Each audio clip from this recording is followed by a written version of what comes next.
안녕하십니까. 장사원입니다. 자, 우리 2024년 대비 토양학 모의고사 풀이를 진행하도록 하겠습니다. 강사 소개는 따로 안 해도 되겠죠. 지금 모의고사 이 강의를 수강할 정도면은 여러분이 저를 다 알고 오신 거니까. 자, 여러분들은 이 토양학을 준비하시는 분들은 무슨 시험을 보고 있나요? 일단은 7급 준비하시는 분들, 그 다음에 지도사, 그리고 연구사 준비하시는 분들, 네, 이런 분들이 통학을 응시를 하게 되죠. 7급 하시는 분들은 시험이 언제 있나요? 9월, 10월 이때 있어요. 9월에서 한 10월 정도, 10월이면 10월 초쯤에 있죠. 그 다음에 지도사 같은 경우는 10월 달 아니군요. 경기도기 때문에 경기도는 보통 3월이나 4월 달 시험 보거든요. 그래서 올해 같은 경우는 4월 달 총선이 있기 때문에 그 총선이 있는 달은 보통 시험을 피해요. 그래서 한 3월 정도 있을 것 같아요. 아직 시험 공고 나와봐야 되는데 공고 나오면은 한 3월이나 아니면은 이제 4월 피해서 그때쯤에 있을 것 같아요. 보통은 조금 앞당겨서 시험을 보더라고요. 예전에는 그랬어요. 아마 3월 예상 정도 하고 있고요. 그 다음에 연구사 같은 경우는 지방직 연구사 같은 경우는 거의 토양학을 보진 않고요. 농촌진흥청에서 실시하고 있는 연구사에서 환경직열 있죠. 거기서 토양을 보고 있어요. 보통 농진청 같은 경우는 한 5월에서 한 6월 달 정도, 이렇게 시험을 보고 있죠. 그리고 7급 같은 경우는 또 시험 제도가 개편이 되면서 일단 PSAT 합격하신 분들에 한해 가지고 2차 시험을 토양학 객관식으로 시험을 보게 되죠. 보통 1차 시험 합격하고 2차 시험을 준비하는 그 텀이 그렇게 길진 않아요. 한 2달, 3달밖에 안 돼요. 그럼 2-3달 만에 이 객관식 2차 시험을 준비하기에는 시간이 너무 짧아요. 그래가지고 미리 공부를 해 놓으셔야 돼요. 7급 준비하실 분들은 미리 공부를 해 놓고, 그 다음에 1차 먼저 합격하고, 그 다음에 2차 준비를 할 때, 그 미리 한 번이라도 공부했던 분들이 빠르게 다시 이제 그 여러분의 합격 점수까지 끌어올릴 수 있거든요. 그러니까 그때 1차 합격하고 나서 이 토양을 준비한다 그러면 이미 늦어버려요. 미리 공부해야 된다. 자, 그렇고요. 그리고 이제 이 7급 같은 경우는 시험 과목도 많고 연구사도 시험 과목이 많고 또 영어하고 어쨌든 영어 시험이 대체가 되긴 했지만은 어쨌든 국어 시험 같은 경우 있잖아요. 그럼 국어가 공부하기가 시간을 많이 잡아먹고 그렇단 말이야. 그러다 보니까 이 토양학에 시간을 많이 쓸 수가 없어요. 배정을 못 하죠. 대신 이제 지도사 같은 경우는 딱 3과목을 준비하시는 분들 있잖아요. 그러면 경기도 같은 경우는 각 3과목을 아주 꼼꼼히 보셔야 돼. 디테일하게 보셔야 되죠. 자, 그러면은 문제 풀이를 진행해 보도록 하겠습니다. 최근에 7급 문제 같은 경우도 문제가 꽤 난도 있게 출제를 하고 있거든요. 자, 봅시다. 1번. 보기에서 토양 공극에 대한 설명으로 틀린 것. 자, 문제 풀 때는 항상 키워드부터 잡는 거죠. 토양 공극 키워드고, 그리고 틀린 것. 정답은 3번이고. 자, 토양 공극이라고 하면은 토양은 3상으로 되어 있죠. 토양 3상. 자, 여기가 고상. 그리고 액상, 기상으로 되어 있죠. 액상과 기상 같은 경우는 조건에 따라서 계속 유동적이기 때문에 픽스 시킬 수는 없죠. 반면에 고상은 외부 환경 조건에 따라서 많이 달라지진 않죠. 거의 비슷한 값을, 일정한 값을 갖게 되죠. 그리고 이 기상과 액상을 더하는 것을 공극이라고 하죠. 비어있는 공간, 공극이라고 한다. 공극가 적도의 경우 통기성과 배수성은 불량하죠. 통기성 안 좋죠. 배수성 안 좋죠. 보수력과 보비력은 모두 양한 편이다. 수분과 비료를 보유하는 힘은 점토가 갖고 있죠. 미세공국은 모세관 현상에 의해서 유지되는 물이 있고 곰팡이와 뿌리털이 자라는 공간이다. 자, 곰팡이와 뿌리털이 자라는 공간이다 라고 되어 있는데 미세공국이 아니라 이거는 중공국이에요. 중공국. 자, 그거는 여기 밑에 해설해 보시면은 중공국 해가지고 곰팡이하고 뿌리털이 자라는 공간이 있는 게 이게 중공국이다. 조금 디테일하게 출제를 했거든요. 이건 조금 이따 요 밑에 해설을 다시 한번 볼게요. 자, 대공국은 우리가 공국에는 대공국과 소공국, 크게는 대공국, 소공국 이렇게 있죠. 대공국은 공기 이동 통로가 되죠. 유유수분을 부여하는 기능은 소공국이 담당한다. 자, 다시요. 대공국은 통기성이 좋죠. 소공국은 보수력이 좋죠. 용적밀도가 큰 토양은 용적밀도가 크다. 그 얘기는 뭐야? 용적밀도가 크다. 이 토양이 잘 다져졌다라는 거죠. 꾹꾹꾹꾹 잘 다져진 토양. 그러면은 공국률이 높고, 공국률이 잘 다져졌으니까 잘 다졌다는 얘기는 고산 비율이 높다는 얘기예요. 이 비율이 높다는 얘기예요. 그럼 공국 비율은 상대적으로 낮아져야 되겠죠. 자, 이거는 낮아져야 된다. 용적밀도가 작은 토양은 공국률이 낮다. 반대로 높아야 되겠죠. 자, 밑에 해설 볼게요. 자, 여기 공국에는 대공국하고 소공국이 있다. 대공국, 소공국. 그리고 소근국은 다시 중공국, 소공국, 미세공국이 있다. 이렇게 볼 수 있어요. 자, 카테고리를 대공국, 소공국으로 나누고 다시 소공국은 중, 소, 미세 이렇게 나눌 수 있다. 그래서 일반적으로 이제 대공국, 소공국 단순하게 이 두 개로만 구분해서 출제를 하기도 하는데 좀 더 디테일하게 나면은 이 소공국을 이렇게 세 가지로 분류해서 출제를 할 수 있다는 거.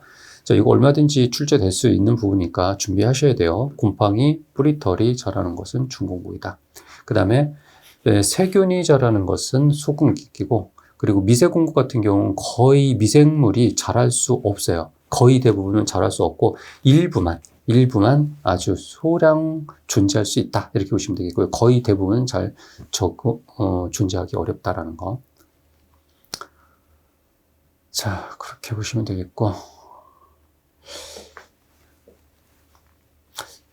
사이즈도 보면은 지금 이게 밀리미터인데 0.05면은 5 마이크로미터거든요. 이게 5 마이크로미터. 네, 5 마이크로미터. 그 다음에 0.001은 0.1 마이크로미터예요. 0.1 마이크로미터에서 5 마이크로미터. 이러다 보니까 세균이 1 마이크로미터예요. 1 마이크로미터. 예, 보통 1 마이크로미터에서 조금 더 큰 것도 있고 작은 것도 있고 뭐 그러거든요. 그러니까 얘는 0.1에서 5 마이크로미터니까 세균이 일부 존재하긴 하는데 주로 세균이 존재하는 건 요 소공국이라고 보시면 돼요.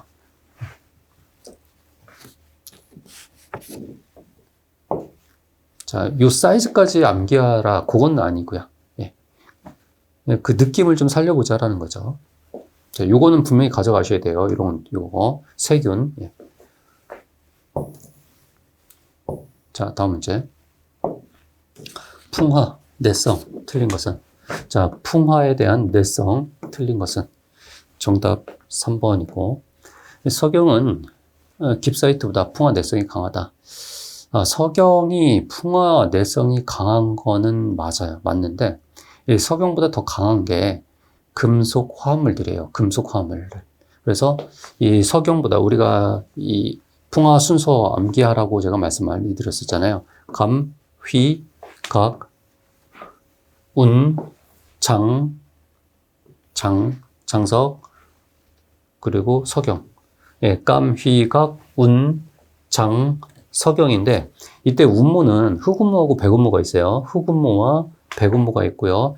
흑운모가 약해요.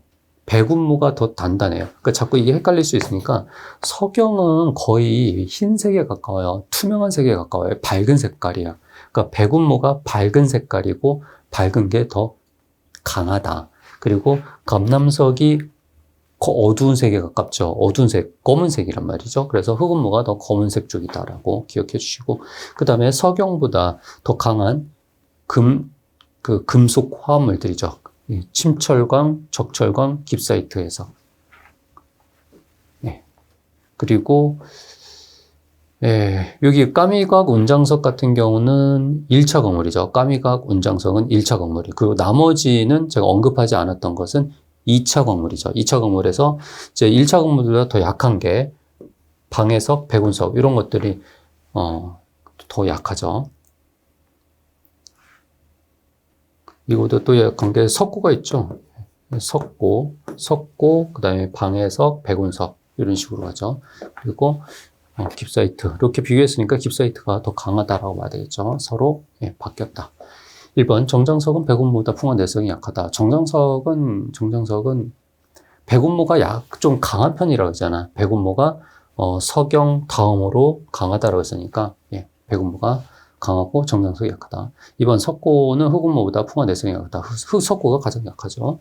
그 다음 4번 침철석은 감남석보다 풍화 내성이 강하다. 침철석은 여기 있잖아요. 그죠? 침철광 가장 강하다. 자, 3번.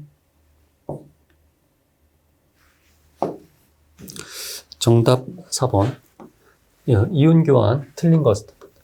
4. CEC가 20cm몰 차지 per 킬로그램이고 그중 알루미늄이 5cm몰 차지, 수소가 3cm몰 차지 존재할 때 염기 포화도는 40%이다. 베이스 세츄레이션 염기 포화도는 전체 CEC분의 CEC 빼기 수소하고 알루미늄. 이걸 빼줘야 되죠. 그러면 전체 CEC는 얼마다? 20에서, 자, 20에서 알루미늄, 알루미늄 5, 그리고 플러스 수소 3. 이거 빼줘야 되겠죠. 그러면은 뭐가 돼? 20분의 12. 20분의 12. 자, 요거는, 10분의 6이니까 60%가 되겠죠.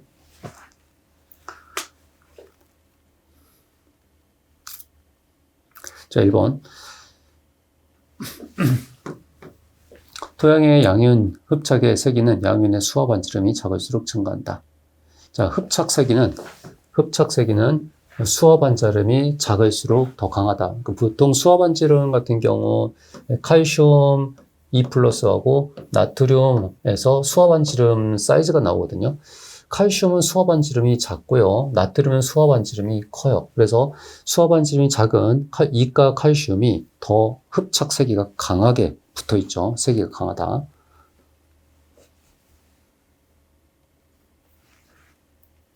그리고 흡착 세기 순서가 있죠. 수, 알, 카, 마, 암거나, 암무늄, 크, 나 이렇게 되죠. 수, 알, 카, 마, 암, 크, 나 해서 칼슘과 나트륨, 칼슘이 더 강하게 붙어 있죠. 2번. 이쪽으로 갈수록 더 강하게 붙어 있는 거죠. 이쪽으로 갈수록 흡착 세기가 강하다. 2번. CEC는 카올리나이트가 모무릴라이트보다 낫다. 카올리나이트는 평균 한 10 정도 나오고 모무릴라이트는 평균 100 정도 나오죠. 3번. pH가 낮으면 산성토양의 CEC는 낮다. 자, CEC는 pH에 비례를 해요. pH가 낮으면 CEC도 낮아지고 pH가 높아지면 CEC도 같이 높아진다. 자, 기억하세요. pH하고 CEC는 비례한다. 자, 4번 가봅시다. 자, 4번 정답은 3번. 자, 부피가 50 세제곱센티미터예요. 지금 단일가 보면 제가 분명히 이거를 위첨차 세제곱센티미터 위첨차로 보냈는데 이 파일을 보냈는데 이게 또 우리 그 프로그램이 그 한글 파일의 버전에 따라서 이거를 세제곱을 제대로 못 읽는 그런 버전이 있더라고요. 그러다 보니까 자꾸 깨져요, 이게. 또 담당자가 이렇게 받아봤을 때는 이렇게 받아볼 거란 말이야. 이 편집 담당자가. 그러면은 편집 담당자가 전공자가 아니다 보니까 이게 세제곱 센티미터인데 그냥 이렇게 표기를 해버린 거죠. 그런 부분 여러분 이해를 해주세요. 여러분은 최소한 이 토양을 공부하는 사람들이잖아. 근데 이걸 딱 보고, 50cm 3 이렇게 읽는 사람은 없겠죠. 그런 사람들은 합격의 준비가 안 된 사람이에요. 아시겠죠? 예. 이런 것도 보면, 야, 이거 세제곱 센티미터라고는 것을 여러분이 금방 알 수 있어야 되는 거야. 예, 우리 편집 담당자분께서 이거를 다 전공자가 아니다 보니까 다 이걸 빠뜨려요. 어쩔 수 없습니다. 예. 이걸 제가 다 또 검토를 하고 이렇게 해야 되는데 그럴 시간이 없어요. 예. 저도 지방에서 이렇게 서울까지 올라와서 바로 이제 확인하고 해야 되다 보니까 자, 미안합니다. 예. 자, 갈게요. 총 부피가 50세제곱센티미터에는 원통형 코어를 이용하여 습토를 채취하여 관찰했을 때 보기 같은 특징을 가졌다. 틀린 것은 자, 습토 무게가 80이었고요. 건토시켰더니 65g이다. 그 얘기는 요 사이에서 이거를 수분을 증발시킨 거죠. 그러면 15g이 뭐라는 거죠? 15g이 이게 물이라는 거죠. 물. 자, 그러면 입자밀도 나와 있고요. 그 다음에 공극률, 1번에 공극률은 50이다 라고 했잖아요. 그럼 공극률은 어떻게 구하죠? 공극률은 1 빼기 용적밀도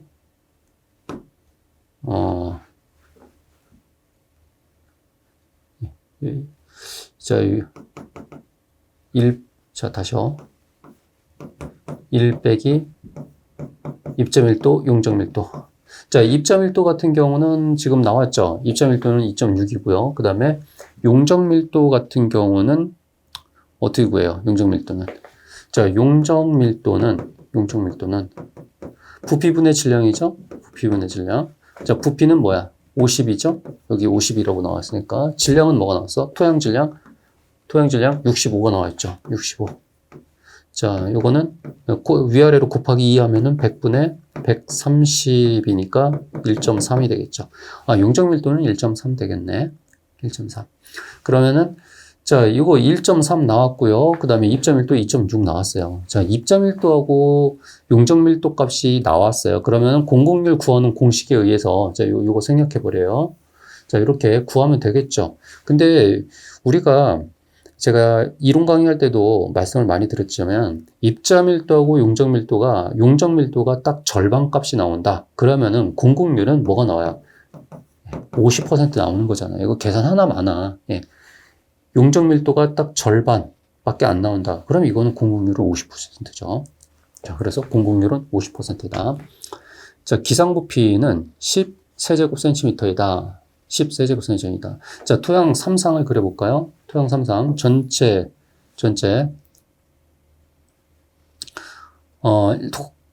공극률이 50%라는 것은 이쪽이 50이고 이쪽도 50이라는 거죠. 50이라는 거죠. 근데 여기서 물이 15g이라고 했잖아. 그런 15g이라는 것은 전체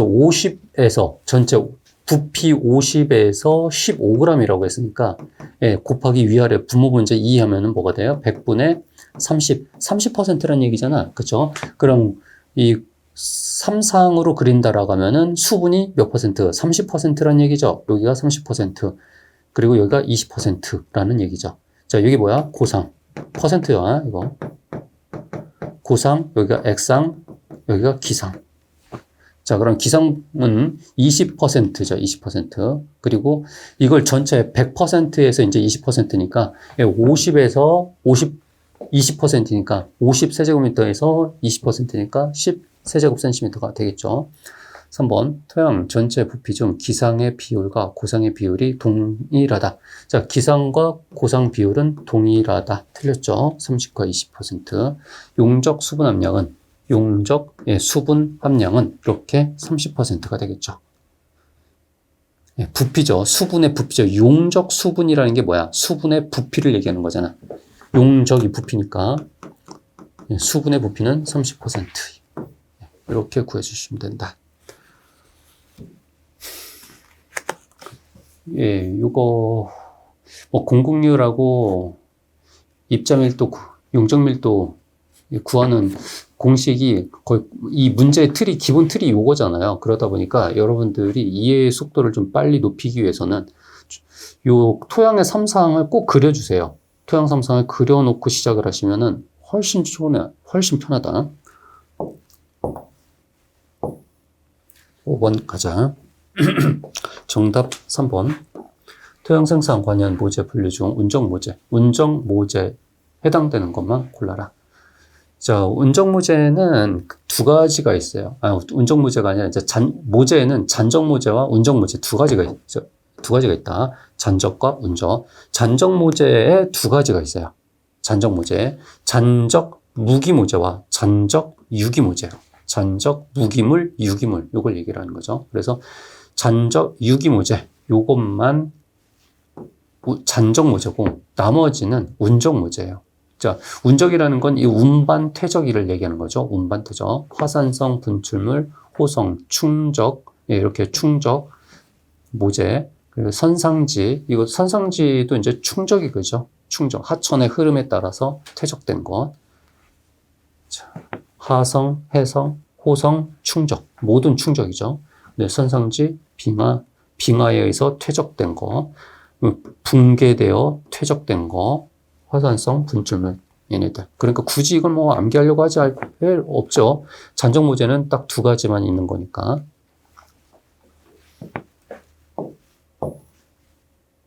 6번 갑시다. 정답 2번.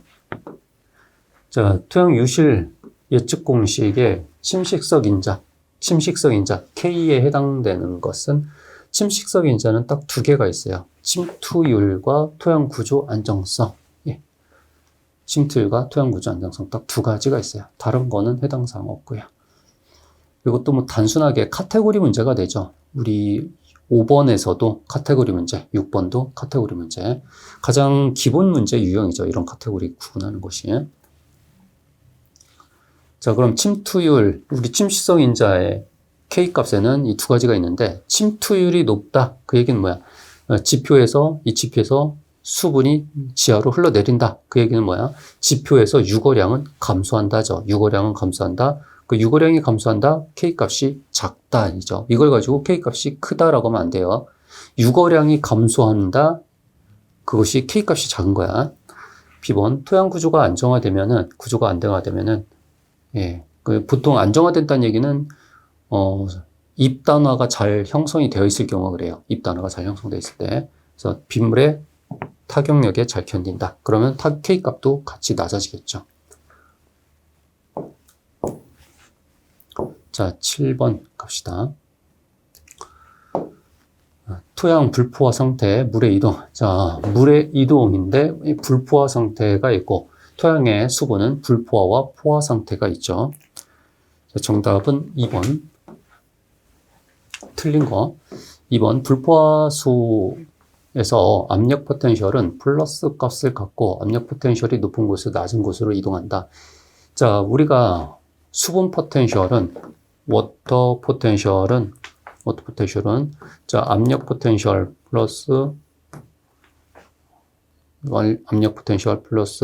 매트릭 포텐셜 플러스 섬트 포텐셜 플러스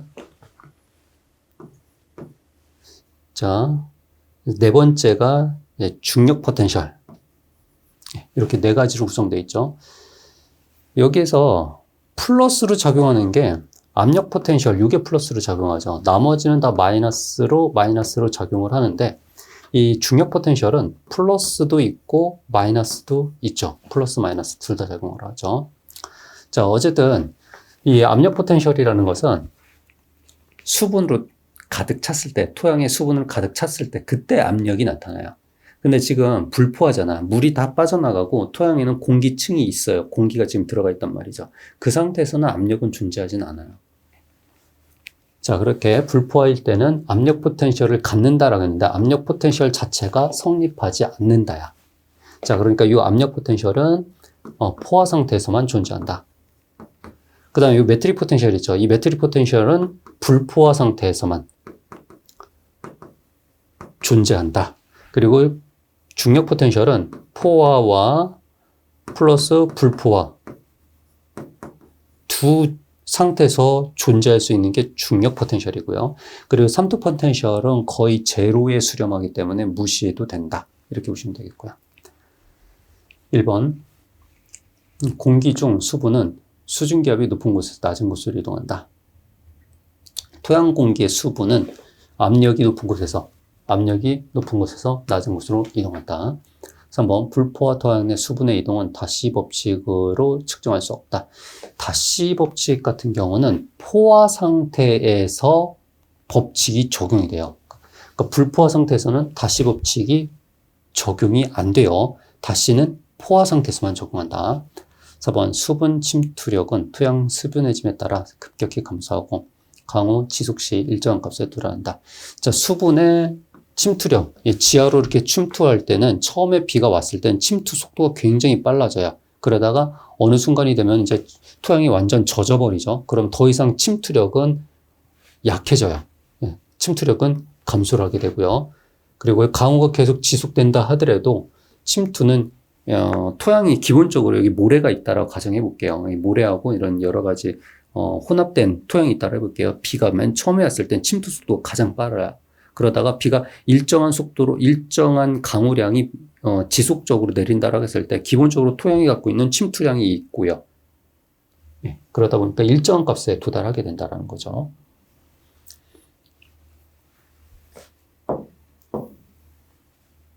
자, 다음 8번 문제 갑시다. 정답은 1번. 토양층이죠. 토양층, 옳은 것은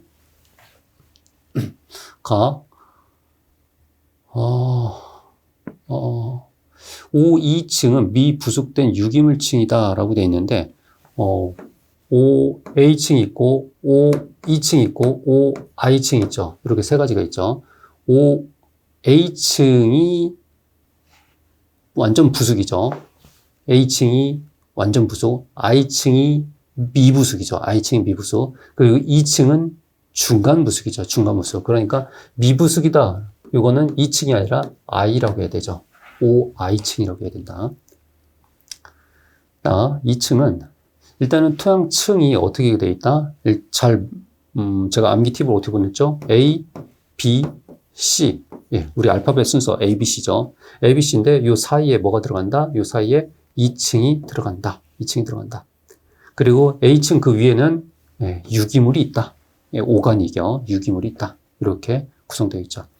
자, 그럼 나의 2층이죠. 2층은 수변한 한대 지역 침엽수림에서 주로 발달한다. 자, 한대, 침엽수, 수변. 여기가 대표적으로 북한 지역이라고 보시면 되죠. 백두산 인근에 백두산 인근 우리나라는 비교적 한 1000mm 정도는 비가 계속 내리고 있죠. 수변한 편이고 또 썰렁하죠. 그리고 침엽수가 많아요. 이랬을 때 포도줄 토양이 만들어지죠. 이랬을 때 이 포도줄 토양이 용탈층이 나타나죠. 이런 2층, 이게 용탈층이니까. 자, 나는 맞고 4번 B, T층은 탄산염이 집적된 집적층이다. 여기서 집적층이다 라고 되는데 탄산염이 집적이 되어 있어요. 탄산염이 집적되어 있어요. 탄산염이 집적된 것은 K층이에요. K. 이 K라고 표기를 해야 돼요. T가 아니라. 자, B가 중요한 건 아니야. 이제 T냐 K냐 이게 중요한 거야. B라는 거는 어차피 이제 집적층을 얘기하는 거죠. 요거는 집적층이라고 했으니까 B층이 되는 거고, 근데 여기서 탄산염은 요 K를 의미한다. 그럼 T는 규산염 접토죠. 규산염 접토의 집적층이다. 탄산염 집적층은 K다. 자, 요거는 여러분이 암기를 해야 돼요. K인지 T인지. B2는 전이층이에요. 자, B2라는 것은 2층과 B층의 전이층, 2층에서 B층으로 넘어가는 층이 되겠죠. 이 중에서 B자가 먼저 쓰였죠. 그랬다는 얘기는 2층보다 B층의 성격이 더 강하다는 거죠. 자, 2층이 더 우세하다가 아니라 B층이 성격이 더 강하게 나타난다. 맞는 거는 나 하나밖에 없죠. 자, 9번. 정답 3번. 토양 공기 조성, 이온의 형태, 현상에 대한 설명, 틀린 것은. 자, 3. 바토형에 유한 비료를 주면 황화수소가 발생해요.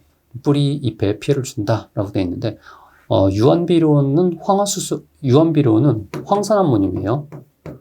황산암모늄이고, 이 황산암모늄이 황화수소가 된대. 자, 황화수소 H2S고요. 황산암모늄은 NH4,2SO4.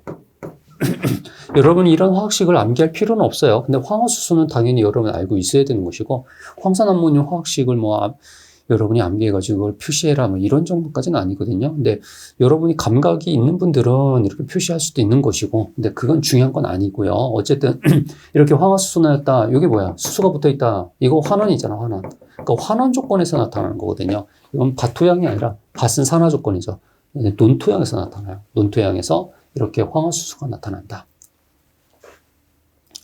1번 과습상태의 점질토에서 얘가 조금 이렇게 많이 나왔네요. 이렇게 철이가죠. 철이가 위의 첨자 이가형과 CH4 형태로 존재한다. 자, 이렇게 과습상태라는 얘기는 환원 상태죠. 환원 상태에서는 이런 환원 상태에서는 철이 이가 형태로 나타나죠. 예, 망간도 이가 형태로 나타나죠. 그리고 탄소 같은 경우는 CH4 형태로 나타나죠. 질소는 이런 형태가 나타나죠. 암모니아 형태. 또 황은 H2S 형태가 나타나죠. 자, 2번 황은 통기성이 좋은 산화 조건에서 이렇게 산화 조건에서 황은 이 형태가 나타나죠. SO4 E-죠. 자, 요거 아래 첨자 위 첨자로 이렇게 바꿔주세요. 제가 담당자한테 이런 것 좀 말씀을 드리긴 할게요. 근데 이 담당자가 역시 이거를 인지를 하려나 모르겠어요. 자, 4번 산소가 충분한 경우 유기물 분해 과정에서 CH4 대신 CO2가 발생한다. 자, 산소가 충분하죠? 얘기는 뭐야? 산화 조건이죠. 산화 조건에서는 뭐가 많다? CO2가 더 많다. CO2가 더 많다.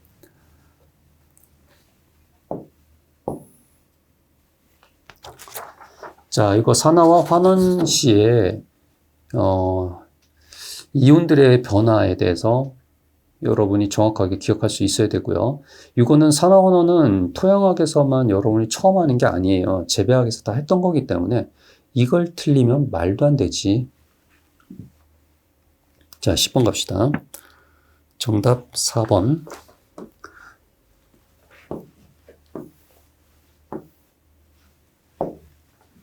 자, 이력현상 틀린 것은, 자, 토양 공급의 불균일, 토성의 용적, 이열 용량 등이 이력현상의 원인이 된다. 자, 일단 이력현상이 뭐냐? 이력현상이 뭐냐? 자, 토양에 수분이 있어요. 어떤 토양이 있어요. 이 어떤 토양에 수분을 첨가를 하면서 수분 특성 곡선을 구하고요. 그 수분의 포텐셜을 구해요. 수분을 첨가하면서 포텐셜을 구하고요. 반대로 이 어떤 토양에서 수분을 빼면서 제거하면서 수분 포텐셜을 측정을 해요. 그랬을 때 동일한 수분 포텐셜이라고 할지라도 이때 토양이 수분 과정과 건조 과정에서 절대 수분 함량이 다른 값이 나와요. 자, 건조 과정과 수분 과정에서 측정한 수분 특성 곡선이 일치하지 않는 거죠. 일치하지 않는 것. 이걸 이력현상이라고 한다. 2번 토양의 팽창과 수축으로 인한 토양 구조의 변화. 토양 구조의 변화가 이력현상의 원인이 된다. 3. 매트릭 포텐셜은 동일하더라도, 자, 매트릭 포텐셜 에너지는 같아요. 에너지는 같아요. 근데 수분 과정에서 측정한 것과 건조 과정에서 측정한 것이 서로 다르다. 예, 이게 이력현상이죠. 1번하고 3번이 같은 개념이죠. 근데 수분 과정에서 측정한 수분, 그러니까 수분 과정에서 측정한 수분 함량이 건조 과정보다 더 낮게 나온다라는 거죠. 더 낮게 나온다. 자, 3번 선지도 체크를 해두세요. 자, 그러면 4번에 이력현상의 원인에는 요 용적 열 용량은 포함이 안 돼요. 보통 이력현상이 나타나는 것은 토양의 물리적 성질 때문에 그렇거든요. 자, 이렇게 공극이 불균일해서, 토양이라는 것은 모래도 있고 점토도 있고 미사도 있고 입단도 있고 이렇게 여러 가지 형태의 것들이 입단을 형성하기도 하고 깨지기도 하고 또 공극이 크기도 하고 작기도 하고 이런 조건 때문에 이력 현상이 나타나죠. 자, 또 공극 안에 있는 공기가 많고 적음에 따라서 또 토양의 팽창과 수축으로 인한 토양 구조의 변화 때문에 이렇게 세 가지 정도. 이거 말고도 또 있겠죠. 근데 이제 우리 교과서에서 기술하고 있는 건 요 세 가지 정도가 이력 현상의 원인으로 보고 있어요. 자, 11번 갑시다. 정답 2번. 열 전도도. 틀린 것은 2번 석영과 유기물보다 물의 열 전도도가 더 크다. 자, 석영, 유기물 이렇게 요거보다 물의 전도도가 더 크다라고 되는데 물이 요 사이로 들어가야 돼요. 자, 열 전도도 크기 이거 암기하셔야 돼요. 열 전도도는 일단 입자가 제일 커요. 이렇게 모래 입자, 무기 입자죠. 무기 입자, 모래와 같은 무기 입자가 전도도가 제일 크고요. 그 다음에 공기가 제일 낮아요. 열 전도도가 제일 낮아요. 그 다음에 부식도 낮아요. 부식이라고 하면 이거 유기물이잖아. 유기물. 우리 국그릇이 이렇게 있어요. 국그릇이 이렇게 있어요. 그 다음에 여기다가 수저를 넣었어요. 수저를 이렇게 국그릇에다 수저를 넣었어요. 근데 이 수저가 일반적으로 사용하는 스테인리스 수저가 아니라 이 수저가 은수저라고 가정해 볼게요. 은수저 같은 경우는 이 은수저 가끔 사용하잖아요. 은수저 같은 경우는 열 전도도가 엄청 뛰어나기 때문에 여기 국물의 온도하고 은수저 온도하고 똑같아요. 그 정도로 전도도가 아주 뛰어나요. 그 다음에 예를 들어서 이게 은이 아니라 이게 나무 수저라고 가정해 볼게요. 이게 나무 수저예요. 그러면 전도가 돼야 안 돼. 열 전도가 전혀 안 돼요. 그래서 보통 이 열 전도도가 낮은 재료로 우리가 수저를 만들게 되죠. 자, 그래서 유기물, 부식 같은 경우는 전도도가 매우 낮다. 그리고 입자 형태를 띠는 것이 높다. 이거보다 더 강한 것은 금속이 더 강하다. 금속 중에서도 이제 차이가 다 다르죠. 구리나 은 같은 경우는 전도도가 아주 높죠. 스테인레스 같은 경우는 비교적 안정적이죠. 전도도가 낮죠. 자, 물은 요 사이에 있다라는 거. 1번. 습윤한 토양이 건조한 토양보다 열 전도도가 크다. 자, 습윤한 토양과 건조한 토양이 있는데 습윤한 토양은 차이점이 뭐죠? 물이 많다는 얘기죠. 건조 토양은 공기가 많다는 얘기죠. 자, 이렇게 물이 많을, 공기하고 물하고 비교했을 때 물이 많을 때 전도도가 크게 나타나죠. 3번, 괴상구조가 발달한 토양보다 메시브 형태의 토양에서, 자, 괴상구조하고 메시브 형태, 메시브 형태에는 덩어리가 지어진 거죠. 이 입자들이 아주 잘 뭉쳐져가지고 덩어리졌을 때 서로 연결이 되죠. 입자들이 서로 연결되어 있는 게 메시브 형태죠. 이랬을 때 전도도가 높다. 4. 공극이 큰 토양은 작은 것에 비해서 열 전도도가 낮다. 공극이 크다라는 것은 비어있는 공간이 많다는 거죠. 거기에 이제 공기가 들어있을 확률이 높은 것이고요. 그러니까 여기서 금극이 큰 토양은 공기가 많은 토양이라고 보셔야 돼요. 전도도가 낮다. 12번. 정답 1번. 자, 산성화 원인 틀린 것. 염류나트륨은 15% 이상, 나트륨 흡착비가 13 이상일 때 염기 용탈이 조장된다. 이렇게 염기 용탈이 조장이 되면, 염기가 용탈이 되면은 산성화의 원인이 돼요. 염기가 용탈되면 산성화의 원인이 되는 건 맞는데, 근데 요 앞에 조건 자체가 염류나트륨 15%, 나트륨 흡착비 13 이상일 때 요게 그냥 나트륨 토양이에요. 나트륨 토양이에요. 나트륨 토양 같은 경우는 그냥 산성화가 아니라 알칼리성이 나타나죠. 자, 오히려 요 앞에의 조건하고 뒤에 서술 부분이 서로 그 논리적으로도 모순이 된다. 자, 요 앞의 조건에 따르면 알칼리성이 나타난다.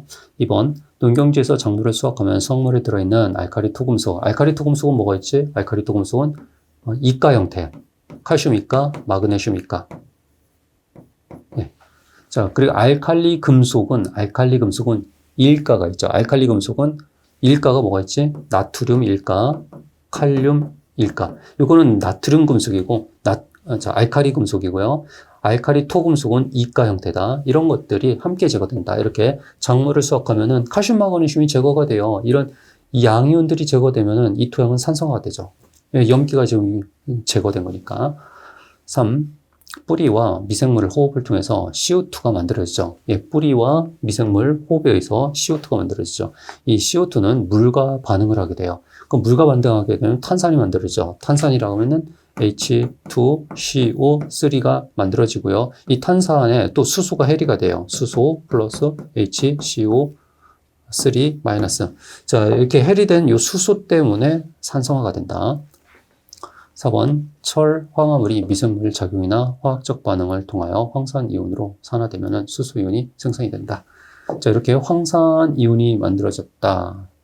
황산이온이 만들었다. 이것이 산화가 되면 수소가 또 만들어진다. 다음 문제. 13번. 정답 3번. 자, 보기 설명 해당하는 토양 목은, 자, 보기, 토양이 인산을 강하게 결합할 수 있으며 자연 식생이 일단 교란되면 인산 결핍이 식물 생장을 제한한다. 어쨌든 토양이 인산을 결합을 시켜버려서 얘가 이 토양 자체에 결핍 현상이 나타난다. 비옥한 토양은 아니네. 그치? 인산이 자꾸 결핍이 나타나는 거니까 좀 척박한 느낌이 들죠. 중간 정도의 산성을 나타내는데, 산성이네. 이 토양은 산성이고요. 그리고 이런 산성에서는, 이 산성이라는 건 pH가 높은 거야, 낮은 거야? 낮은 거지. 그러면은, pH가 낮아지면 양전하가 자꾸 증가를 하게 되죠. 이 플러스가 증가를 하죠. 우리가 토양은 마이너스라고 했어요. 기본적으로 토양은 마이너스야. 마이너스가 좋은 거야. 우리 몸에 있는 세포도 마이너스야. 이렇게 중요한 생명체, 중요한 그 에너지 작용하는 거는 마이너스를 띠고 있는데 얘네들이 플러스를 띠고 있어. 안 좋은 조건이라는 얘기지. pH가 낮다. 자, 세 번째. 철 산화물의 영향으로 일반적으로 적색 또는 황색을 띠고 양분 보유량도 적고 비옥도도 낮다. 전반적으로 토양 상태가 안 좋네요. 예. 옥시졸 같은 경우가 이게 과산화토 또는 과분의 터, 과산화토 이렇게 얘기를 하죠. 이 조건이 언제 만들어져요? 열대 다우 지역에서 만들어지죠. 풍화의 끝판왕에서 만들어지는 게 옥시졸이죠.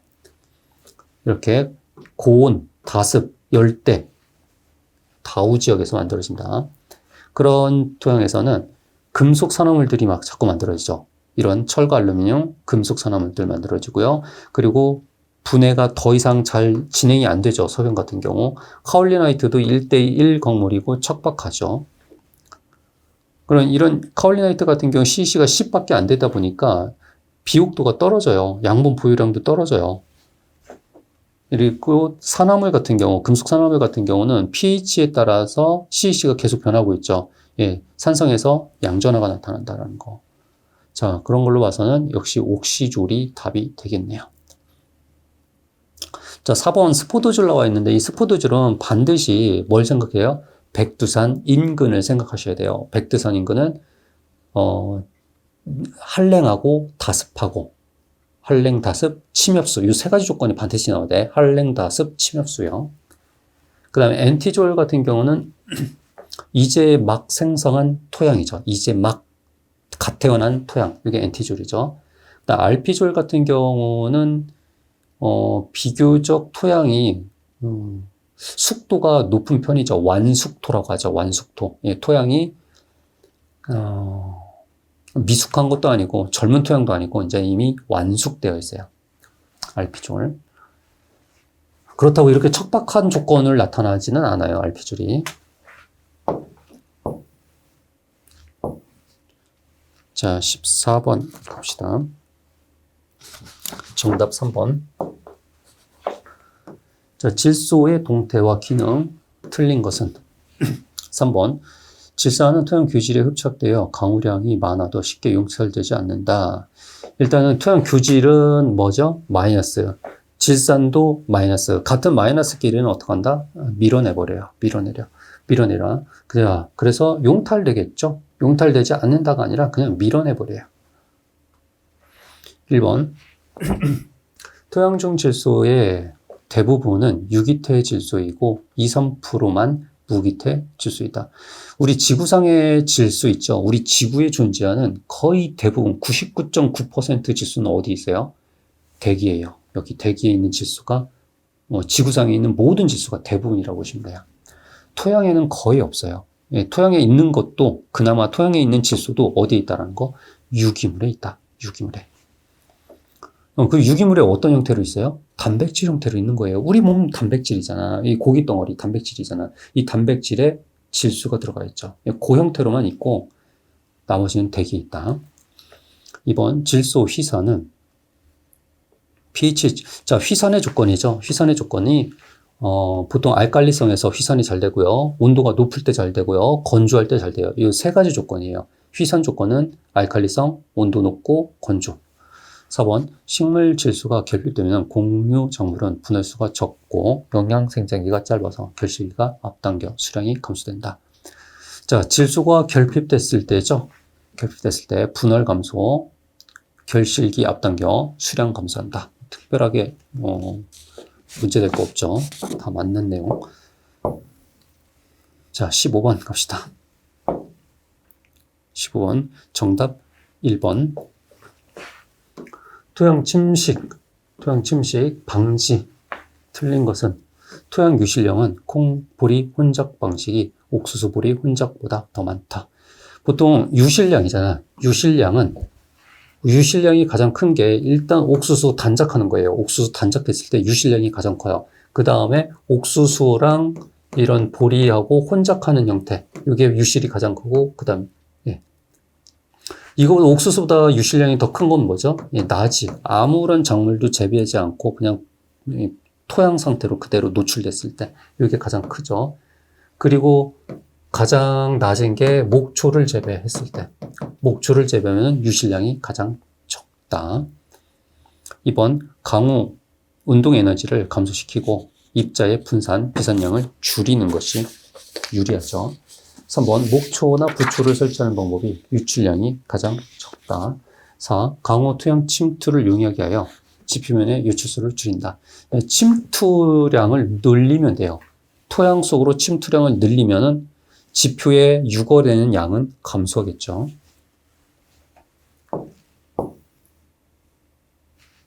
자, 16번 정답 2번. 자, 미생물 옳은 것은 보기. 첫 번째, 원핵생물이다. 원핵생물이다. 그램 양성균이다. 그램 양성균하고 그램 음성균을 구분하는 거는 토양학에서 중요한 포인트는 아니에요. 문제 포인트가 아니에요. 생물학에서는 문제가 나와요. 생물학에서는 중요해요. 근데 토양학에서는 출제 포인트가 아니야. 대신 원핵생물이냐 진핵생물이냐 요건 구분할 수 있어야 돼요. 그럼 우리가 토양의 미생물에는 뭐가 있다? 토양 미생물은 조, 사, 방.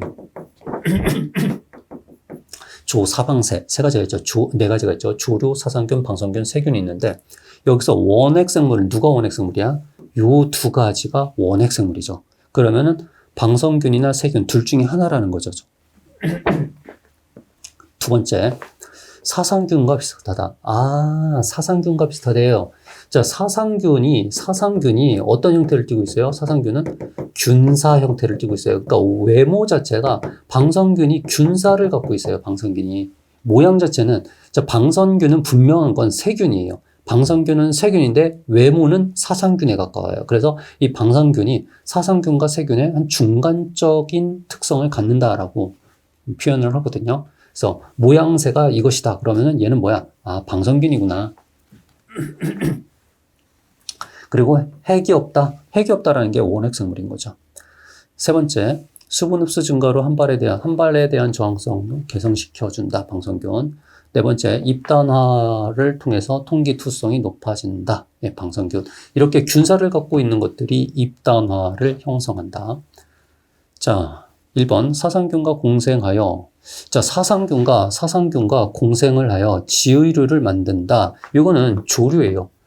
조류 플러스 사상균. 조류와 사상균이 서로 공생을 해서 지유를 형성한다. 자, 2번. 유기물을 분해하고 이 생육하는 부생성 미생물이고, 예, 유기물 분해하고요. 생육하는 부생성, 썩은 부생성 미생물이라는 게 이제, 죽은 식물체를 먹고 사는 식물들이죠. 미생물이죠. 죽은 식물체. 흙에서 나는 냄새, 냄새를 나게 하는 지오스민을 만든다. 이게 방성균이죠. 토양 냄새, 방성균. 3번, 대표적으로 아브스콜라 마이코리자 AM균이 식물뿌리 공생하고 있다. 요거는 사상균이죠. 그래서 이 사상균 중에서도 식물뿌리하고 서로 공생하고 있는 균, 균근균이죠. 자, 4번, 렙토스릭스 오크라세아는 이가철이 삼가철로 산화되는 과정에서 생성되는 에너지를 이용한다. 이거는 철산화균이에요. 철산화균. 자, 이거 학명 기억하셔야 돼요. 이거 학명도 실제로 출제가 됐던 거죠. 철산화균이다. 이 철산화균은 화학자급 영양균이거든요. 화학자급 영양균에는 이게 있어요. 질소, 철, 산화균, 질산화균, 철산화균 이런 것들이 화학자급 세균이고요. 또 수소산화균 이런 것들이 또 황산화균, 다시요. 질소산화균, 철산화균, 수소산화균, 황산화균. 여기다 산화균이라고만 붙여주면 돼. 이런 산화균들이 다 화학자급 영양세균이다. 요 4가지밖에 없어요. 요 4가지만 기억해 주세요.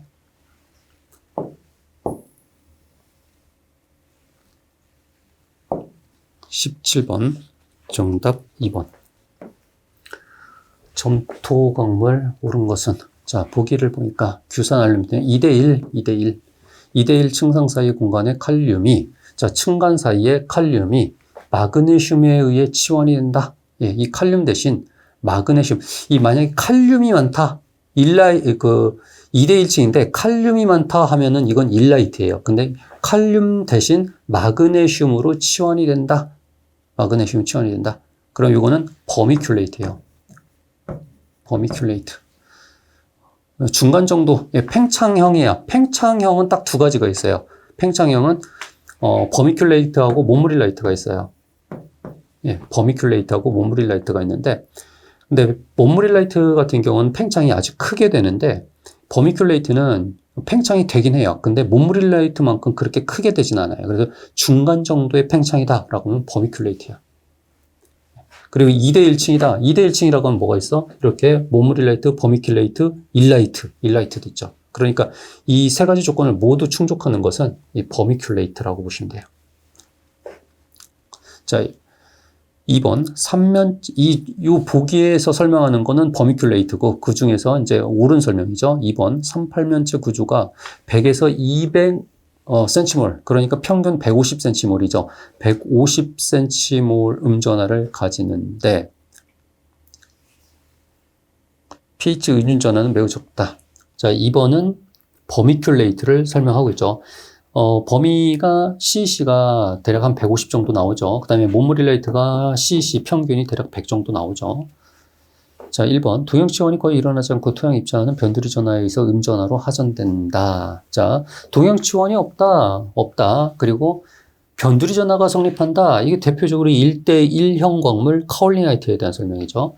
3번, 2대1층 사이의 강한 결합으로 팽창이 억제되어 습윤 상태에서도 광물의 안정성을 유지한다. 자, 2대1층이에요. 2대1층. 2대1층에는 뭐가 있다고요? 몬무릴라이트, 버미큘레이트, 일라이트가 있어요. 일라이트.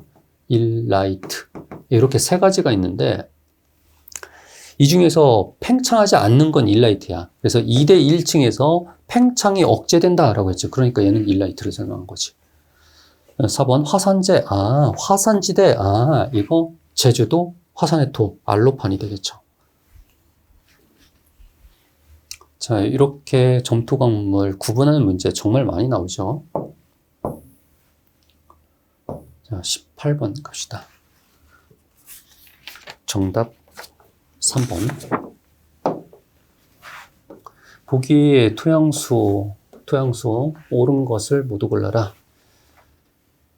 모세관 높이는 중력 가속도에 비례하고 흡착 각도에 반비례한다.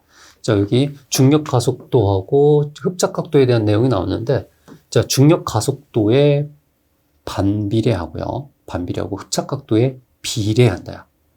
자, 모세관 높이 다시 정리하세요. 모세관 높이는, 자, 반비례하는 게 있고, 비례하는 게 있거든요. 그럼, 반비례하는 것은 모세관 반지름에 반비례하고, 반지름이 작을수록 높이 올라가요. 반지름이 작을수록 모세관 높이 올라간다. 액체 밀도가 낮을수록 높이 올라간다. 중력 가속도가 낮을수록 더 높이 올라간다. 중력이 낮을수록 높이 올라간다. 그 다음에 용액의 표면 장력, 그리고 흡착 각도는 비례한다.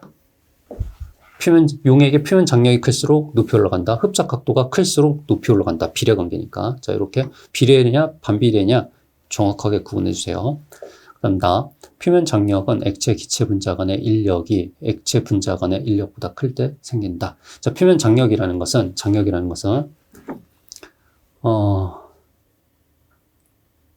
액체 기체 분자 간의 인력이 액체 분자 간의 인력보다 클 때라고 있는데, 서로 바뀌었어요. 액체 분자, 그러니까 액체 분자라고 하면 물 분자를 얘기하는 거죠. 물 분자끼리 끌어당기는 인력이 있죠. 요 인력이 생기는 건 수소 결합 때문에 그렇죠. 이렇게 수소 결합 때문에 끌어당기는 인력이 더 클 때 표면 장력이 나타난다. 물 분자가 토양 같은 물질의 표면에 끌리는 현상을 부착이라고 한다. 자, 이 물과 다른 물질이죠. 토양 같은 다른 물질 표면에 끌어당기는 힘, 이것을 부착이라고 한다. 용적 수분 함량은 중량 수분 함량에 용적 밀도를 곱하여 구할 수 있다. 자, 용수는 중수, 밀, 요거죠. 용수, 중수, 용밀, 요거죠. 요 공식이죠. 자, 요거를 이렇게 중량 수분하고 용적 수분을 서로 바꿔서 출제할 수 있으니까 조심하세요. 용수, 중수, 용밀. 공식, 이게 굉장히 많이 나오는 공식이거든요. 그래서 꼭 암기를 해 놓으셔야 된다. 토양학에서 가장 많이 출제되는 공식은 밀도예요. 예, 용적 밀도하고 입자 밀도 구하는 것이고, 그 다음에 공공률 구하는 거. 그 다음에 중요한 게 용수, 중수, 밀. 요거. 자, 19번 가자. 정답 2번. 3번이냐. 부식. 틀린 것은 폴리세카라이드, 폴리오르나이드의 단백질류는 토양 입자를 결합시켜 입단화를 증식시킨다 라고 되어 있는데, 자, 이게 단백질이 아니라 세카라이드. 이거 탄수화물이에요. 예. 세카라이드는 탄수화물을 영어로 세카라이드라고 하거든요. 자, 탄수화물 다당류야. 다당류가 탄수화물이죠. 자, 이런 다당류들 때문에 입단화가 촉진이 된다. 1번. 유기물은 RCO 카르복시죠. 그리고 아민기죠. 카르복시기하고 아민기를 함유하고 있어서 토양 pH 급격한 변화를 감소시킨다. 자, 여기 수소 이온이 있으면은 이 카르복시기가 있으면 여기가 수소가 결합을 하게 돼요. 그리고 토양에 수소가 부족하게 되면은 이 아민기에 있는 이 수소를 하나 떼어내요. 이런 식으로. 자, 여기 그 아민기하고 카르복시기가 있는데 수소가 토양에 많아요? 붙어요. 또 토양에 수소가 너무 부족해요? 그러면 여기에 있는 수소가 떨어져 나가요. 이런 식으로 수소 농도를 조절을 하게 돼요. 그래서 완충 용량이 큰 이유가 이것 때문이다. 2번. 부식은 서서히 분해돼서 식물에 필요한 영양소를 공급하게 되죠. 여기 부식은 결국에는 식물체잖아. 식물도 그렇고 동물도 그렇고, 제가 죽으면 우리 모든 인간은, 나도 그렇고 너도 그렇고 모든 인간이 죽으면 토양으로 들어가고요. 다 뭐가 되는 거죠? 양분이 돼요. 토양의 양분이 돼요. 자, 4번. 부식은 입단화를 촉진시켜 밀도가 감소하고 공급을 개선한다. 그렇죠. 부식은 단점이 없어요. 부식은 다 장점만 있죠. 근데 이제 부식이 지나치게 높아버리면은 20% 이상 부식이 너무 많아버리면 부식산이 형성되는 단점이 있긴 한데, 그런 경우는 우리가 일반 농경지에선 발견이 안 돼요. 오히려 부식이 부족해서 문제지. 자, 20번 정답 4번. 토양의 작물 뿌리 표면의 영양소 이동. 자, 뿌리 표면의 영양소 이동, 이게 키워드죠. 틀린 것은 4. 확산 기작에 의해서 작물 뿌리에서 배출된 수소는 토양 규질의 양이온과 교환된다. 자, 뿌리에서 배출된 수소는 규질의 양이온과 서로 교환이 된다라고 되어 있는데, 이거는 확산 기작에 의해서 일어나는 게 아니라, 이거는 접촉 교환설이라고 해서, 이건 뿌리 차단에서 일어나요. 뿌리 차단. 뿌리가 양분을 흡수하는 메커니즘은 세 가지가 있죠. 이 뿌리가 양분 흡수하는 메커니즘은 세 가지가 있어요. 그 첫 번째가 집단류, 두 번째가 확산, 세 번째가 뿌리 차단, 이렇게 세 가지가 있는데, 대부분 영양소는 집단류를 통해서 흡수를 하게 되고요. 그 다음에 확산을 통해서 흡수되는 게 인산과 칼륨이고요. 인산과 칼륨. 그리고 뿌리 차단은 아주 소수량이에요. 아주 소수이기 때문에 큰 영향을 주지는 않는다.